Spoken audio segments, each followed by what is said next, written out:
അമ്മ എവിടേക്കാ ഞങ്ങളോട് പറയാണ്ട് പോയത് അമ്മ? എനിക്കും വേണ്ടേ എവിടെയെങ്കിലൊക്കെ പോവാ. എല്ലാ ദിവസവും നിനക്ക് വെച്ചുണ്ടാക്കി ഇവിടെ തന്നെ നിന്നാ മാത്രം മതിയോ? ഞാൻ പോയിട്ട് പുസ്തകം വായിച്ചിരുന്നോ നിങ്ങള്? സ്കൂളിൽ പോയിരുന്നോ? ലൂഡോ കളിച്ചിരുന്നോ? അപ്പൊ ഫുഡിനോ? ഞങ്ങൾ ഉണ്ടാക്കി കഴിച്ചു.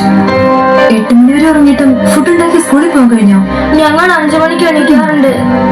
അപ്പൊ എന്റെ മക്കൾക്ക് അതിനൊക്കെ കഴിയുന്ന എനിക്ക് മനസ്സിലായി. ഞാൻ ഈ വീട്ടിലില്ലെങ്കിലും ഈ അടുക്കള പുകയും. നിങ്ങൾ 3 പേരും ക്ലാസ്സിൽ പോകും. നിങ്ങളുടെ എല്ലാ കാര്യങ്ങളും നടക്കും. താങ്ങാൻ ഒരാളുണ്ടെന്ന് തോന്നുമ്പോഴേ മക്കളെ നമുക്കൊക്കെ തളർച്ചയുണ്ടാവും. നമ്മുടെ ആരോഗ്യം ഉള്ളിടത്തോളം കാലം നമുക്ക് ചെയ്യാൻ കഴിയുന്നതൊക്കെ നമ്മൾ തന്നെ ചെയ്യണം.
ഈ തിരശ്ശീലയിൽ അഭിനയിച്ച അല്ലെങ്കിൽ ജീവിച്ച ഇതിലെ അഭിനേതാക്കളെയും കഥാപാത്രങ്ങളെയും നമ്മൾക്ക് കാണണമെന്ന് നമ്മൾ വളരെയധികം ആഗ്രഹിക്കുന്നുണ്ടാവും. അവരെല്ലാവരും ഇവിടെ എത്തിച്ചേർന്നിട്ടുണ്ട്.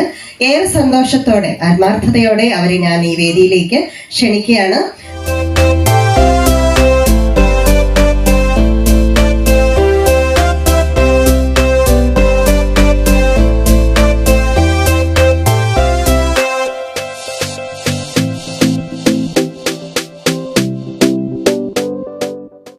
പക്ഷെ ഇതിന്റെ പ്രത്യേകത ഇതിന്റെ വിഷയ സ്വീകരണം, രചന എങ്ങനെയാണ് അപ്രപാളികളിലേക്ക് ദൃശ്യാത്മകമായി വിന്യസിച്ചിരിക്കുന്നത് എന്നുള്ളത് വളരെ മനോഹരമായാണ് എനിക്ക് അനുഭവപ്പെട്ടത്.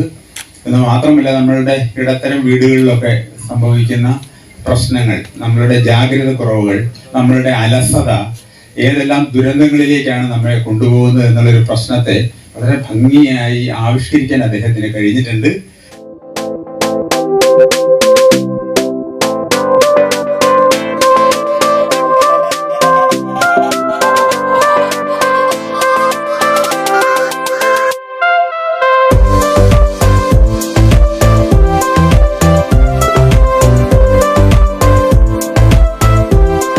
ചെറിയൊരു സിനിമയാണ്, വലിയൊരു പൈസ ഒന്നും തരാനില്ല, ഞങ്ങളെല്ലാവരും കൂടി എടുക്കുന്ന ഒരു സിനിമയാണ്. അപ്പം ഒന്ന് സഹകരിക്കണം എന്ന് പറഞ്ഞപ്പോൾ എല്ലാവരും എൻ്റെ കൂടെ നിന്ന്. ഇത് ചൂട്ട് വിഷ്വൽ കമ്മ്യൂണിക്കേഷൻ പ്രത്യേകത എന്ന് വെച്ചാൽ ഇതിന് പ്രൊഡ്യൂസർ ഇല്ല എന്നുള്ളതാണ്. ഞങ്ങൾ തന്നെയാണ് ഇതിന്റെ